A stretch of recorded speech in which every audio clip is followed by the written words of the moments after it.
Hey guys, in this episode we're going to set up our landscape material layers and we're going to paint our landscape. Let's get to it.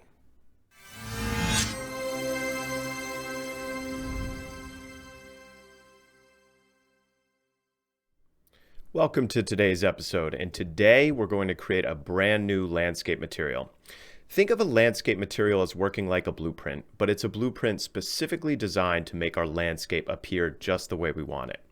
And in our last episode, we were left with the classic problem with landscapes, tiling. So our first problem to solve is, in this new landscape material we're creating, how do we reduce that tiling? I'm going to show you a very simple way of using content from the moss material that we discussed in the last episode. And then we're going to take all that functionality in the material editor, and very similar to blueprint functions, we're going to collapse and then be able to reuse that functionality in what's called a material function. Finally, we're going to set up our landscape layers in our landscape material so that we're able to paint each layer in a different part of our landscape. But before that, I'm going to show you a trick that's going to automate part of our landscape, basically the riverbeds, the lowest parts of our landscape, so that those parts will be automatically painted based on the height data of our landscape. And this trick is generally useful for a lot of stuff because, for example, if you wanted to put snow on top of mountains past a certain height, you could just set that material. And then we'll paint. And then after painting, which will look pretty good just in and of itself, I'm going to show you my favorite trick to truly randomize the look and feel of a material while still keeping it looking realistic. Here are the key concepts for this episode. Although it doesn't look like much, we're going to go into a lot of detail on each of these. And by the end of this episode, you're going to have a solid base level of understanding of how materials come together to really create the look and feel of landscapes. But not only that, of objects generally in Unreal Engine. So last episode we created our landscape, and initially we gave it this ground moss material that came with our starter content. But we also downloaded a new material from Quixel Bridge, this clover patches on grass. And when we tried to assign that to our landscape, we ran into the classic problem with landscapes, which is called tiling. And basically what that's doing is it's taking a single texture, a single image of our clover patches on grass, and then it's just repeating that standardly across the landscape, and you just see it continuously repeated. And you notice though that if I go back to our moss material, we didn't have that problem with the moss, right? It was this randomized look and feel. So let's start by going into that moss material and I'll show you what's doing that. And then we're going to copy a lot of that setup and use it for our general landscape material. So if you navigate back to the content drawer, you go back to content and you search for moss. So this is that standard moss material that came with the starter content. And this material graph, it's doing a lot of stuff, and most of it, luckily, we don't have to worry about. Unreal Engine has already done the hard work of figuring out how to make this material randomize and look good. And for the randomization that we've talked about, so that's coming from this top left corner of the graph. And it's using what are called texture sample nodes to provide randomization at different levels of detail, different resolution. And that's what these multiply nodes are doing. And so if I select one of these texture sample nodes, you could see the texture file. It's basically a 2D image file on the left-hand side.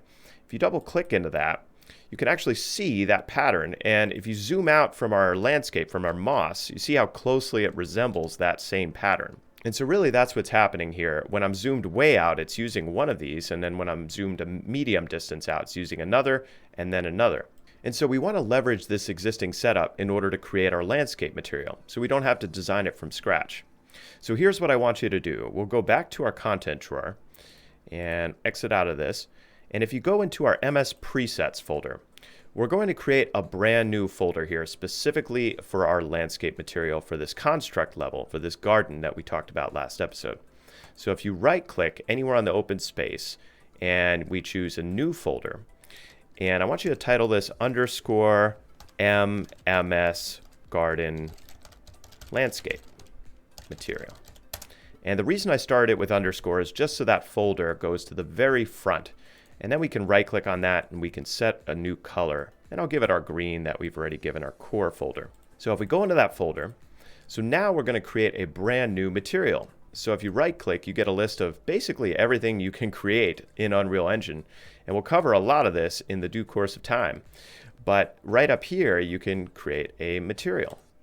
And we're going to title this our MS garden landscape material. And there it is. If I double click into it, I get a completely blank graph. Now, with materials, to be honest, this is probably one of my weakest areas of Unreal Engine. There's a ton of stuff in materials that you can do. I'm going to have links to a lot of documentation in the description below. And everything that you learn in this episode, it's not stuff that I figured out myself. I'm leveraging what other people have already done and just bringing that into our material here, whether it's from Unreal Engine starter content with the Moss or some other tips and tricks that we're going to go through along the way. So I highly encourage you to check out that content. But that being said, I'm going to walk you through this as best I can. So when we have an initial material, we have various nodes that basically define the properties of that material. We have a base color, how metallic it is, the specular, which is kind of like shininess, the roughness of that material, etc. And so what we're going to do to start is, instead of having to build this from scratch, we're going to go right back into our ground moss material, zoom out, and if you hold left click and you drag from the top left corner to the bottom right corner, select everything, and you can do a Control C to copy, and we can come into our MS Garden Landscape material, go to the top left corner, and Control V to paste. And then I can drag everything into position. And all I'm going to do here is I'm just going to hook up each of the nodes the same way that we have in our ground moss material. So I see this lerp is hooked up to the base color, this one's up to the roughness, and this one's up to the normal. So let's go ahead and do that now. All right, so now that we got those hooked up, our material then displays in the top left corner. And so now we should test this, right? So if I save my material, then I can come back to our landscape, and make sure for this you've selected every part of your landscape. So you can select the top one and then hold Shift and select the bottom, and that's going to select the entirety of it. And then down here in our landscape material, this is where we can search for our new landscape material that we just created. MS Garden Landscape Material. And then when I select that, you see that it should be working. So then we know that our new material, the setup is working, right? We know that we basically emulated the same thing as our moss. So now that we have this working material, let's see if we can get it working with the new clover patches on grass that we downloaded last episode. So here's what I want you to do. So navigate to your content drawer again, the bottom left-hand corner. And now we're going to go back to content, and this time into Megascans, into surfaces, clover patches on grass. And I want you to select the first texture file here, hold Shift, select the third one, and just drag all three of those into our material editor here. And it's automatically going to create 3 texture samples, one for our base color, one for our normal, and one for our ambient occlusion. And you'll notice that in our moss material here, we have the same kind of thing. We have a base color, we have a normal already, and then we don't have an ambient occlusion, but we can hook that up to this node right here. So let's do this now. We need to do this carefully, especially for our base color texture. So what I'm going to do is, you'll notice that the RGB is hooked up here. So I got to connect that up. And RGB, that stands for red, green, blue. And so that's why texture samples, or really any sort of color node, is broken into those 3 channels, the red, the green, and the blue channel. But then you also have this alpha channel, and this is related to how transparent that image is. So you could have a translucent material like glass, and then the alpha will be less than 1. But for opaque materials, that alpha will always be 1. But anyway, we need to hook that up, just as we have here, we need to hook that up to the multiply over here. So once I've done that, then I can delete out this texture sample. But we still need to hook up our normal map and our ambient occlusion. So I'm going to drag my ambient occlusion over to the right here, and I'll just hook up the RGB directly there. And then last but not least, we got our normal map. So that's storing the height data of every petal, leaf of grass. So we can delete out this, and then we can connect that up to the lerp right there. And there we go. So I could save. Let's test this one more time. So let's see how our landscape is looking with our clover patches on grass. So there we go. We've got our clover patches on grass, but something's not right. It looks like we got a thin coating of a morning dew or a rain, or it's just, a really damp looking. So let's see if we can fix that. So if I back out and I go back to our material, what's controlling that is this specular node. So the specular basically defines the shininess of it.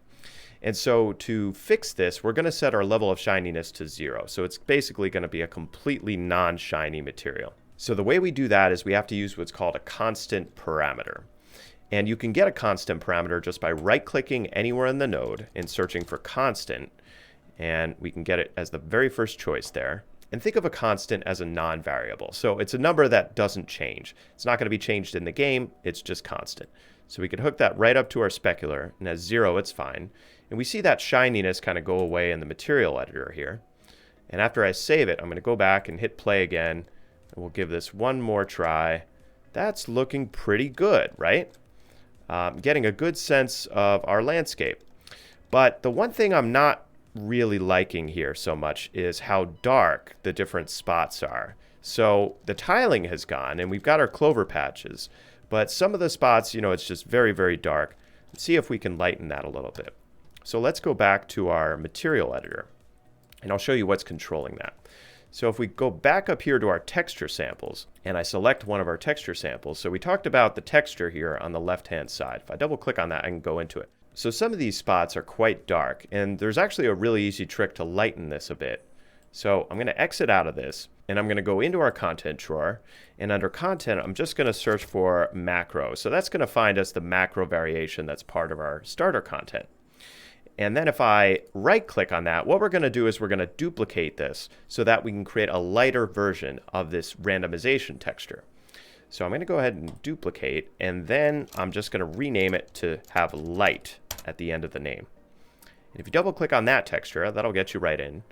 And the two settings we need to change to lighten this are the brightness curve. I'm just going to cut this about in half, 0.5, and then the RGB curve. You can cut it in half, and that's going to lighten it considerably there. We still have the randomization, right? But it's not going to be as pronounced. But we still need to plug this texture into our garden landscape material, right? So I'll come back into that. And I want you to just do this for the bottom two nodes here. So if I select one of those texture samples, instead of T macro variation, come down underneath it, there's a macro variation light, same thing here. And let's take a look at our landscape. So what I'm going to do is I'm actually going to hit save, and then we'll see how that changes our landscape in real time here. So we can take a look at these dark spots and then hit save, and it'll update. And there we go. So the spots just got a lot lighter, but you notice now the tiling is starting to come back. So whenever I do something like that, I'm always test playing just to make sure, well, how pronounced is that tiling actually going to be? I can see some of it, but keep in mind our player is only going to be zoomed out about this much, and also I'm going to have foliage and other stuff across the landscape, so it's going to be a lot less evident. So you could play with these settings though and decide what makes sense for you in terms of the darkness or lightness of that randomization. But there's another trick that we're going to do much later in this episode that's going to randomize it even more. So back in our material graph. So now that we've created this one material and it's working pretty well, what's our next step? You heard me say earlier that ultimately we want to have about 4 or 5 materials that we're going to paint the different parts of our landscape with. And the problem is that if we have to take all of this setup and we have to duplicate that 4 or 5 times, this graph, which is already pretty convoluted, it's going to get even messier. So is there a way that we could take all of this spaghetti, all these nodes, similar to the functions that we did last episode, and basically collapse that down into a single node and make it so that it's reusable for each of the 5 different paintable areas, paintable layers that we're going to have in our landscape? And the answer is yes. So we're going to create something called a material function. So if you minimize this and you go back into our content drawer, we're going to navigate back to, if I exit out of this, we're going to navigate back to our MS presets and that garden landscape material. And we're going to create a material function here. So if you right click and go under materials, the second option is material function. And we're going to call this material function our MF garden landscape material function. So you can double click to go into that. And I'm just going to consolidate some of these tabs up here. We don't need our ground moss anymore. We don't need our macro variation light. All right. So material function, how does it work? Well, we can take all of that logic that we have under our garden landscape material and we can put it into this one material function. And then that's all going to be collapsed under a single node every time we use it for a different material in our main material. So let's do this. Let's highlight everything again, similar to what we did for our moss material. And make sure you also get the specular there. And then Control C to copy. If I come over to our material function, we're going to do the same thing. Control V paste. And I just got to drag this over, make sure that it's lined properly. And so now the question is, how do we connect this up to our output, to what our material function is actually going to do? And for that, we need to have an intermediate node called a material attributes node.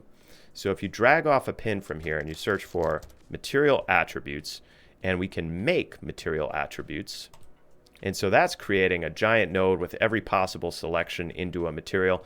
We don't need all of those, right? So we just need to copy what we've got for our garden landscape right here. So we got our base color, our specular, our roughness, our normal, and our ambient occlusion. So I'll go back and emulate that here. All right, so now that we've connected that up, our next part of the function that we have to do is we have to switch out these texture samples. So in our material, the texture samples are basically static, meaning they're just set to be a given texture. And with the function, we want to be able to reuse this function with any material, meaning any texture sample. And that's for our base color, it's for our normal, but it's also for our ambient occlusion.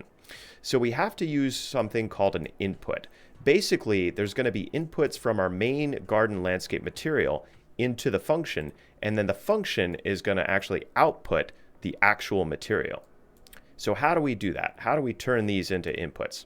Well, if you right click and you search for input, you'll get function input here. And by default, the input is a vector 3, and that corresponds to the RGB, the 3 different channels over here. But for the main base color, we've also got an alpha, right? So we actually have to change this to instead be a vector 4. And so what I'm going to do then is I'm going to connect the main vector 4 up to the multiply here, but we just need to get that alpha channel, that 4th channel from here. So to do that, I'm going to drag off a pin and I'm going to search for break, and we're going to break out the float 4 components into 4 different, like you see here. And then we can just get the alpha channel and connect that up. And that basically replaces our texture sample here. And then we could do the same thing for our other 2 inputs. So our normal map, that's just a vector 3 input. So I could search for input, function input, vector 3 is just fine. Connect that up, delete that out. And the same thing for our ambient occlusion. Now the last thing, just so we know what we're actually inputting, what these are doing, we need to rename them. So over here on the left, I can change this to AO, short for ambient occlusion. This one I'm going to change to normal. And this one I'm going to change to our base color. And I'll save that.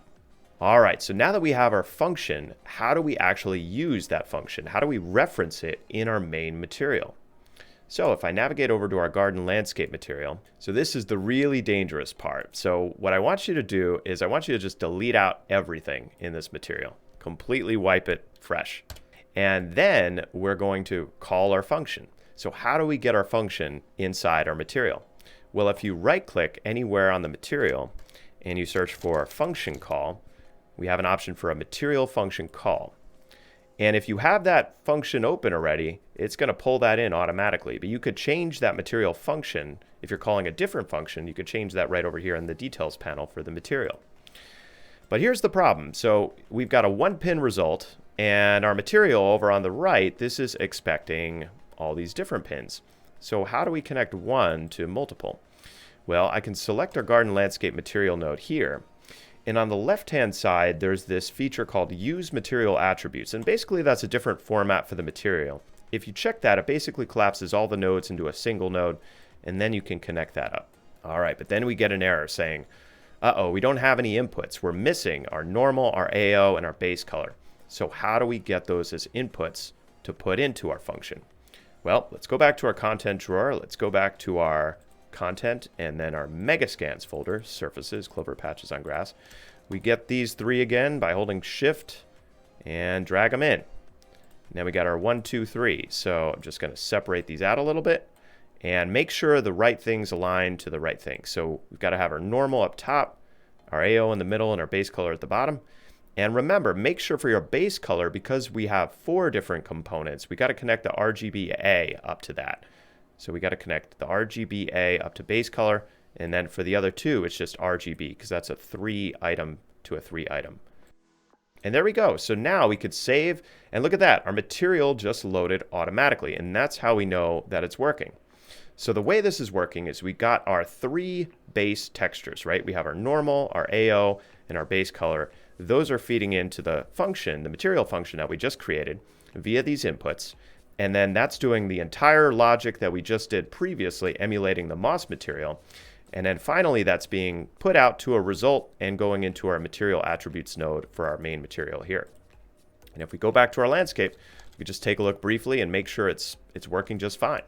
So now we're at an exciting point because really we're ready to get additional materials so that we can begin setting those up to be able to paint those across our landscape. So let's go back into Quixel Bridge. And I'm going to show you the materials that I'm going to use for my landscape, but feel free to pick any materials you like. So like in the last episode, you'll need to sign into Quixel Bridge in the top right corner here. And then once you do that, navigate to Surfaces on the left. And I want to go over what makes a good material for painting a landscape and what I think makes not so good material. So if you search for something like stone, I'll just contrast a good example with what I consider a not so good example. So something like this here, this rocky forest floor.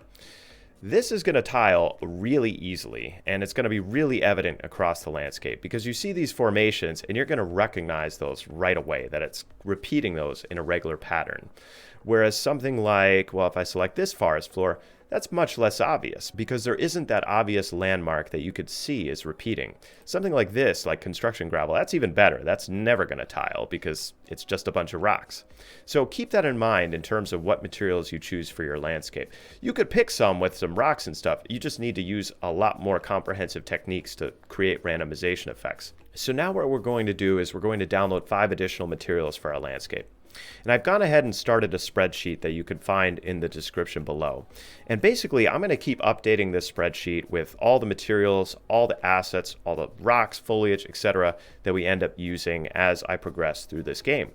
Because I want all this to be available to you and you know exactly how to follow along. And to open the spreadsheet, you could download a free program like OpenOffice and you should be able to load it just fine.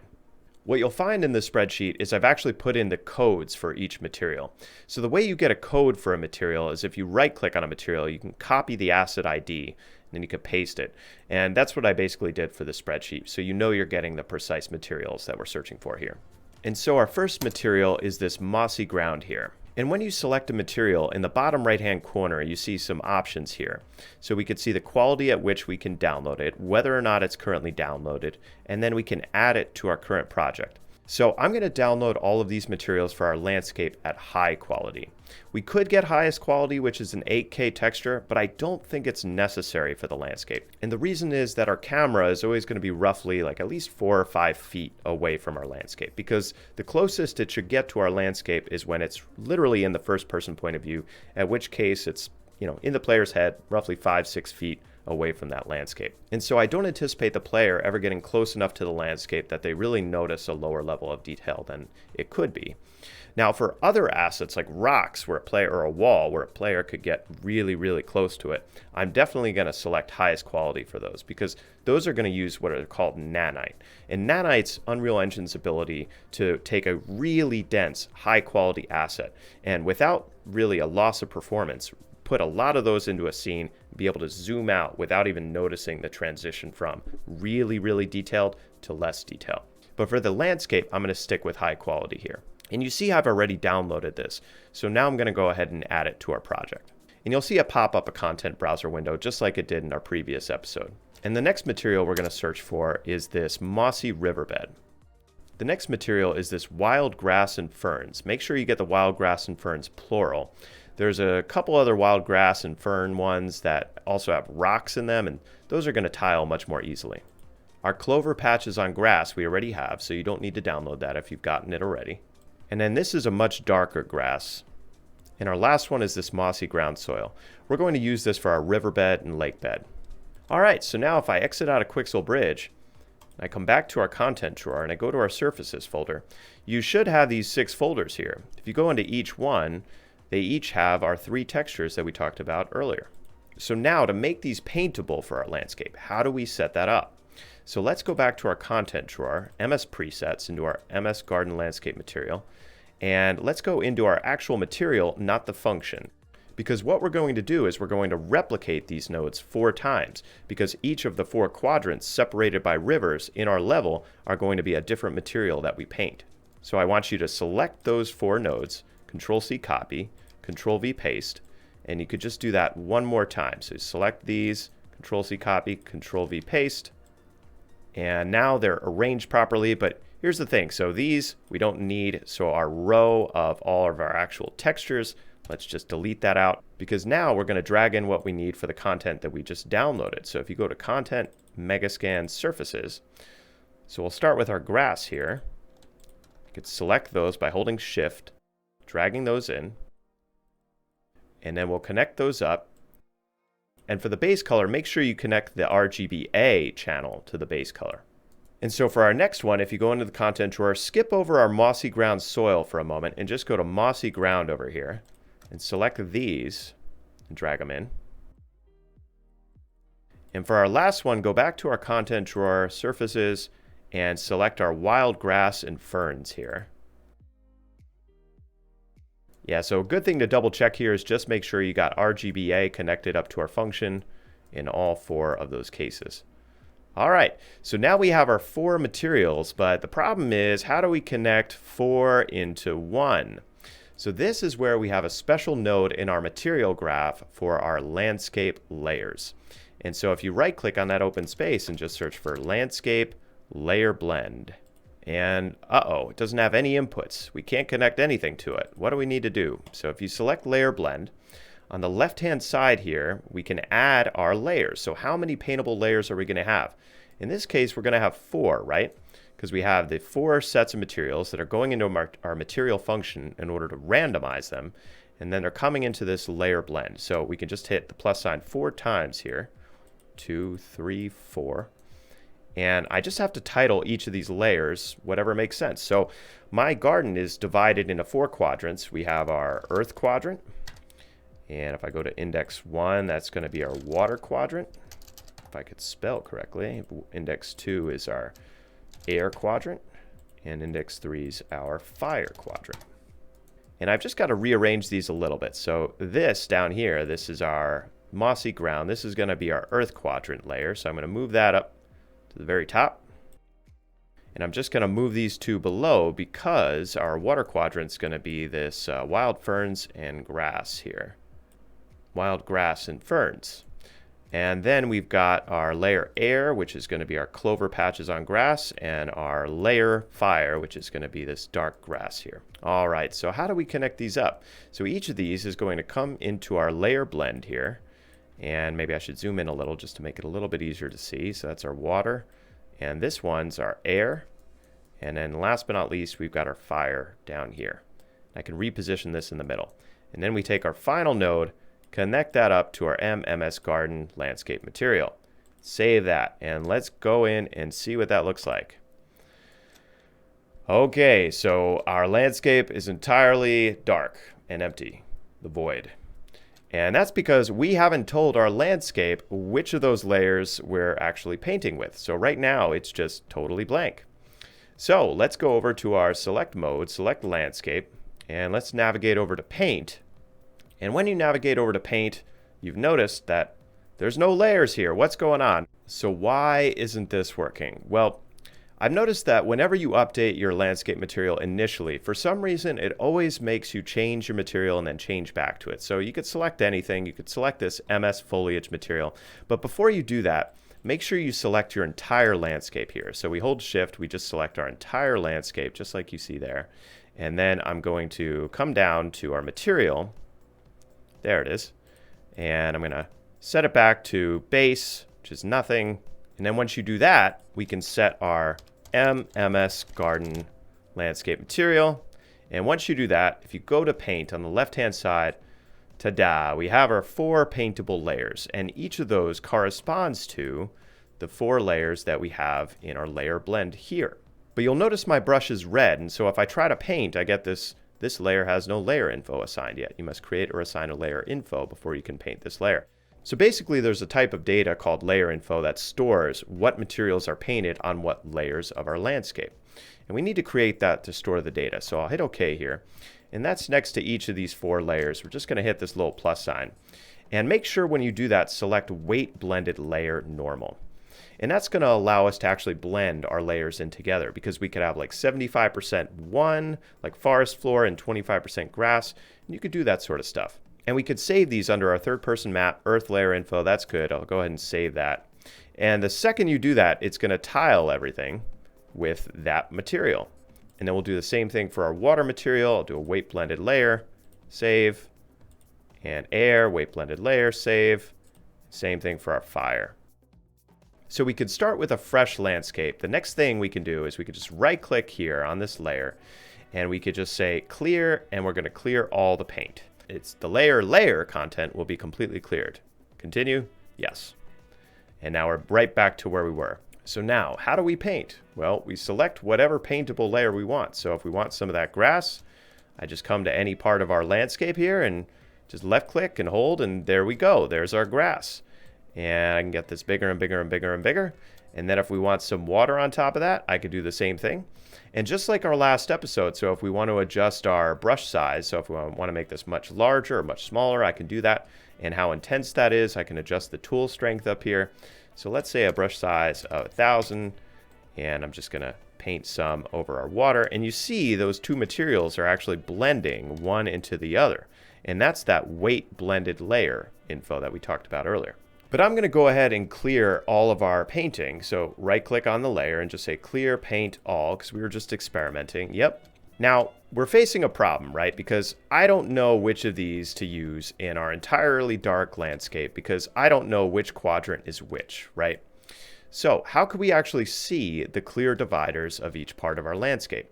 And that's where I'm using the height-based layer technique that I talked about earlier. And that's what we're going to do first before we actually paint.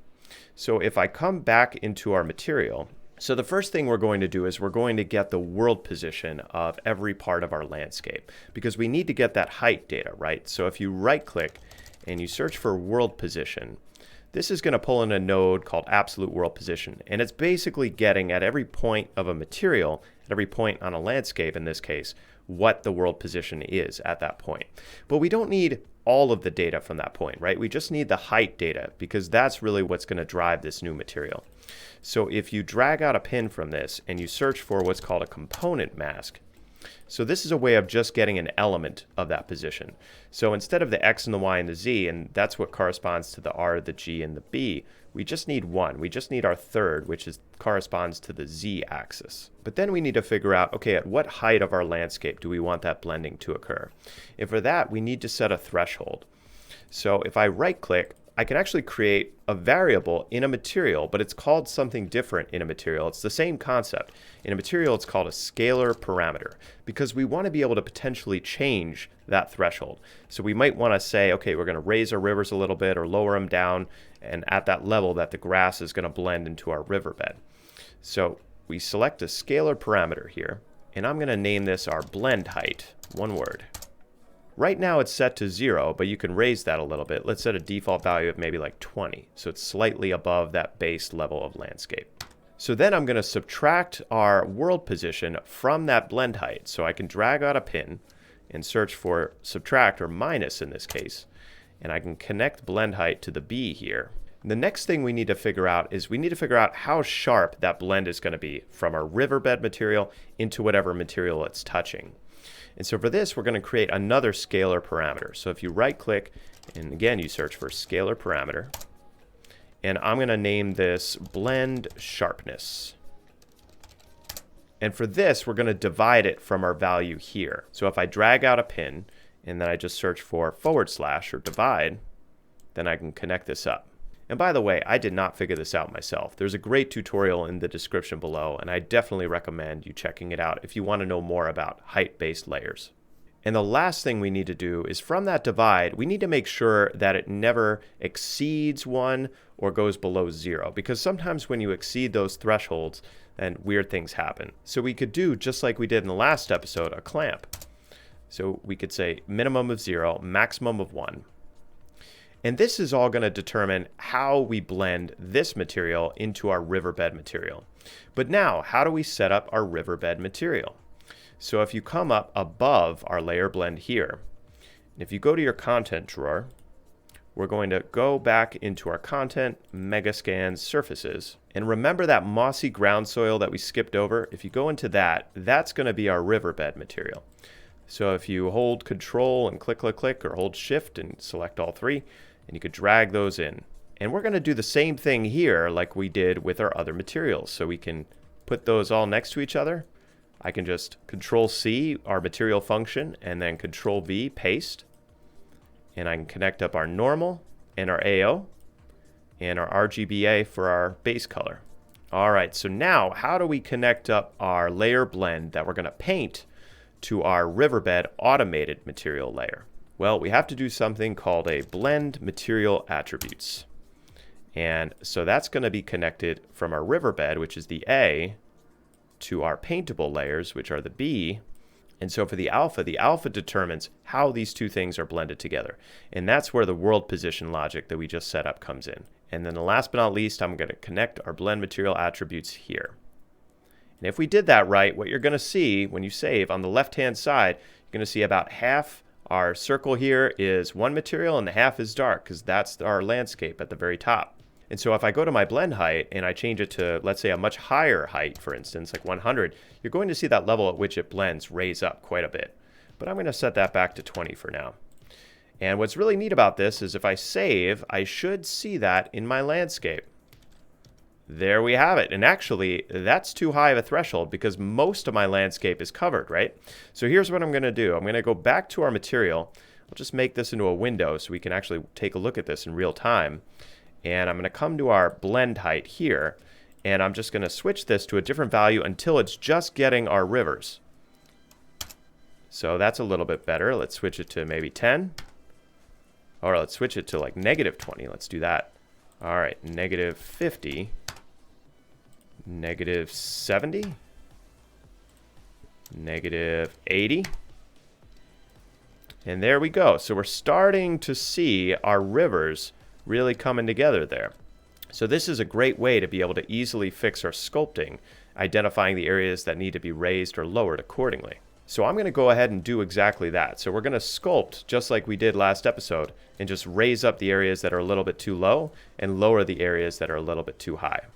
And I just set my tool strength to something pretty low, like 0.03, just so I don't go overboard.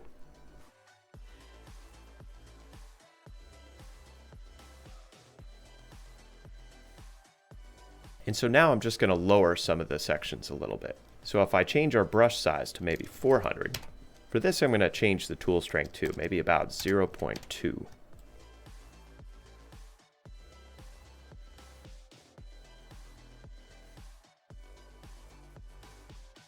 All right, our last bit that I forgot to raise here. So now it's finally time to paint. But before we paint, just want to show you one thing I like doing, and that's to have our paint data on a separate layer in our landscape compared to our sculpting data. So you can create multiple layers here where you're doing different things. So I can right click on here and do create, and I'm going to right click again and say rename. This is going to be our paint layer. And for our main layer here, this is going to be our sculpting layer. So sculpting. And I just like doing that because then you could turn something on or off at will, and then you could see what the landscape looks like without that layer active at any given time. It's really nice for doing multiple things on top of each other. All right, so our earth material is selected, and now I'm finally painting. I'm going to set my brush size to about 1000, the tool strength to, let's up it to 0.5. And to do this, what I found works most effectively is to just run our brush along the outside in small spurts, and then if we mess up, we can do Control Z, undo. But that way, if we go into our riverbed a little bit, it's not going to hurt anything because that part of our landscape is being automated via what we just did in the material. And if you go a little bit over like this, that's fine. We're just going to clean that up after the fact. And as you get better at this, you could speed up.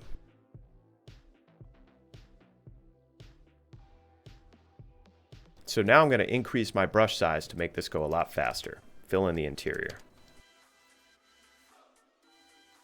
On to our next material. I'm going to select water. Go back to a brush size of 1000.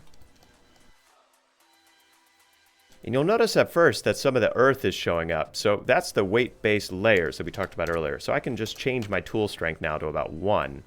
And that's going to overwrite the earth just fine.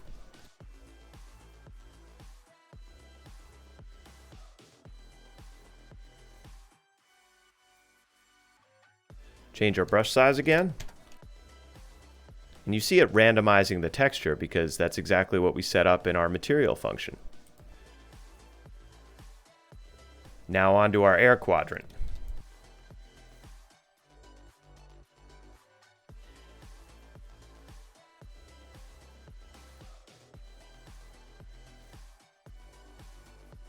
And last but not least, our fire quadrant. I used a green that really means it's green.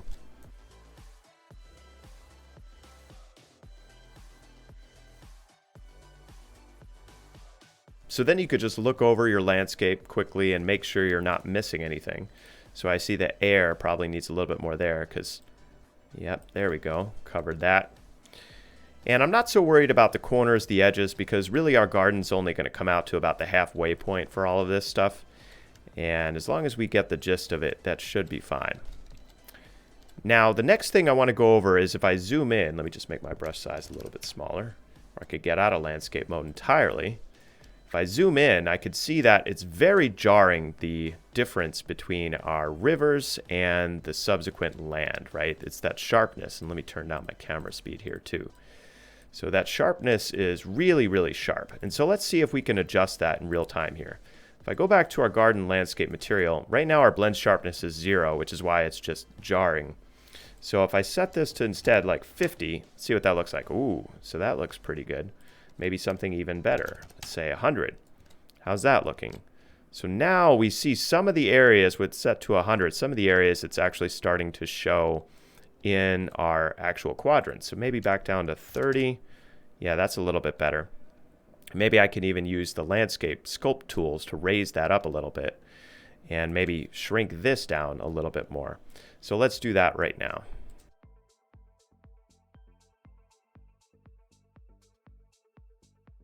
And that's all sorts of rough, right? So I'm going to go to erase. I'm going to set our brush size to a bit higher. And let me see if I can flatten this out a little bit. And there we go. So that's looking quite a bit better, but oh man, look at the tiling on our earth quadrant there. That's awful. So this is exactly what I was talking about earlier, where if you pick the wrong material, it's going to tile much more easily. Like if I look at our grass over here, that's looking pretty good. But really, the real problem here is the tiling on our earth quadrant. So what can we do about that? So for that, let's navigate back to our material. And I'll expand that. And I'm going to come over to our earth material, our very top material over here. And now we're going to go over my favorite trick for really varying up how a material looks. And this trick, basically what it does is it blends two materials together at a different rate. And I learned this trick from Ben Cloward. He's extremely knowledgeable in Unreal, especially when it comes to materials. And you could see a link to his video in the description below. Really recommend you check out his other stuff too if you want to know a lot more about materials. So there's one other material that we downloaded that we haven't used yet. If you navigate to the content drawer, back to surfaces, it's this mossy riverbed material. And so what we're going to do is we're going to take this material and we're going to blend it with our earth material that we already have, really vary it up considerably. And we're going to do that with something called world aligned textures and a noise node. So to start, if you right click anywhere on the open graph and search for world aligned texture. And to be honest, I don't really understand how this is working. Ben describes it as having a three-dimensional texture and basically squashing it down to two-dimensional space, but you could check out his video if you want more information. I just know it works, so we're sticking with the pragmatic approach. And if you select the world aligned texture and then Control-C copy, Control-V paste, because we need two of these, right? And for this is where we're going to hook up our base color. So I can disconnect by holding Alt and then clicking on the pin. I can move this over. But the problem is when I try to connect up our RGB here, it's not working because what it's looking for is a texture object, not a texture sample, which is the same kind of thing. But if you right click and you just search for texture object, and you see it automatically pulls in our mossy riverbed, but we need it to switch to our mossy ground. So I'm just going to set this to the T mossy ground here, and I'm going to connect that up.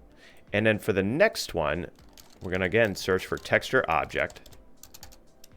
And for this one, this is going to be our mossy riverbed. And make sure that's selected there. And then you can connect that up to the texture. And then you can delete out this texture sample here. Now we need to do the same thing for our normal maps. but there's a different node other than world aligned texture. So there's something called world aligned normal. And I'm going to select that here. And then we can also duplicate that one more time. Control C copy, Control V paste. And then again, we could select our two texture objects, Control C copy, Control V paste. And I could select our first one. And I could change this to T mossy ground, our normal. I could change this one to T mossy riverbed, our normal. And then I can connect those up to our world aligned normals. Now we're going to do two things to truly randomize this blending. So one is that we're going to set the rate at which these two things tile, and they're going to tile at different rates. And because of that, there's some automatic blending. And then the other thing is using alpha, using the rate at which it blends, we're going to use something called a noise node, which kind of randomizes that rate across the landscape. So first we're going to set the tiling size to be different. So for this, we're going to use a constant 3 parameter like we used earlier. So if you right click and just search for constant 3, and for this first one, I'm going to set the tiling size to be, let's say, 200 by 200 by 200. So that means each tile of the texture is going to be basically 2 meters by 2 meters by 2 meters. And then I'll hook that up to the texture size here. But then I also need to hook that up to the normal down here. And then I can Control C copy, Control V paste, and I'm going to make this one a little bit smaller. So let's do like 180, 180, 180. Maybe even an irregular number. So something like 168. And I can connect that up to our second material in our second normal map. All right, so now that they're tiling at a different speed, how do we actually blend them together randomly? So in some places we'll have one material, in other places we'll have the other material. So I'm going to zoom out a little bit. I'm going to create some space here. So for this, we're going to use a noise node. And if you right click and just search for noise, and so for the noise, we're going to set it to a scale of just 0.01, something very small. And we're also going to choose this fast gradient 3D texture. I'm not sure that that matters, but if anybody knows anything about that, please post that in the details below. And then we're going to multiply this by a factor of 4. And we're going to use something called a saturate node. Saturate works the same way that clamp does, but it's always between 0 and 1. So now we need to blend the two base colors and the two normals together. So how do we do that? We're going to use something called a lerp, a linear interpolate, which we're going to get into a lot more in future episodes. But for now, if you just search for linear interpolate, and you can connect the two textures together for the base color, and you connect the saturate up for the alpha, that's the rate at which they're blending, and then we can Control C copy, Control V paste for the lerp. Do the same thing here. Make sure you connect to the XYZ texture for both. XYZ texture, XYZ texture, and then connect the saturate up to the alpha here. So that was a lot of work. So now what do we need to do? Well, we need to connect them to the normal and the base color respectively, right? So, and actually I've reversed the order of these. So we got our base color on top and our normal below, but that's okay. So I can delete out this normal texture sample, and instead I'm going to connect up the lerp to the normal here, and then this lerp there. And maybe I'll reposition this slightly. So drag this out. And our poor little AO is just kind of hanging out there. Nobody to keep him company. I'll put him right in between. So make sure you've connected everything properly. You got your normals connected to normal and your base colors connected to base color. Apologize for the spaghetti, but you won't have to worry about this once it's set up and running. So let's save and let's give this a whirl. Uh-oh, so we just ran into our first issue. So it's not compiling. So what's going on here? What I forgot to do was I forgot to make our 3 vector, our XYZ, into a 4 vector, which is what our base color is expecting. So what I can do is from this lerp here, I can drag out a pin, and I can search for split components. And then from these 3, from the R, I can drag out and say make float 4. And I can connect up the R to the X, the G to the Y, the B to the Z. Now for the alpha, we can have a constant parameter, right? So right click, constant, it's just going to be set to 1. So make sure to set that to 1, connect that up, and now let's connect that to our base color. Save, go back to our world, and voila, it is working. And I just want to show you how this will vary if we change up some of those parameters, some of the details in our material. So let's go back to our material for a bit, and I'll collapse this a little bit. All right, so I'm going to zoom in so we could see this, but let me just show you the things that we can change here to change how the randomization is occurring. So the noise here, if I change the noise value, so let's say it's like 0.02, and I'm going to save and watch how that changes things. So then it's a lot more frequent, the noise there. And I probably want to make it even smaller than that. So let's do like 0.05 or something like that. 0.005. Yeah, so now we got some really nice variation there. Let me actually go ahead and play, and we'll run over there and see what that looks like. Yeah, so there we go. So we see some of the one material and some of the other. It's really varying at a nice rate there. I can barely see some tiling in the distance there, but you got to keep in mind, we're going to have things on top of this landscape. We're going to have rocks, we're going to have foliage. And so if you see some very, very slight tiling, it's really not a big deal. The very last thing that I want to go over here is an issue that might happen to you as you paint. And it didn't happen to me until I closed out of Unreal Engine and I came back in. But I see parts of my landscape here that flat out just aren't loading. So what's going on here? So the issue is that we're running out of texture memory. If you come back into your MMS Garden landscape material and you go over to each of the texture samples here, we can fix this by changing our sampler source. So from texture asset, just say shared wrap. So change this for every single sampler source. And then if you save, that should fix the issue. And then if I minimize here, so there we go. So I didn't want to say this at the start of the episode, but this was a beast of an episode, guys. Even months from now, the things that we're doing, honestly, they are not going to be much more difficult than what we're doing here today. And so if you're keeping up, if you're with me and able to follow everything I'm doing, sky's the limit, man. And if you stick with it just a few more episodes, you know, looking around our landscape here, I know it doesn't look like much yet, but just those few more episodes, and you're going to see this place really start to sing. So I hope you stick with me.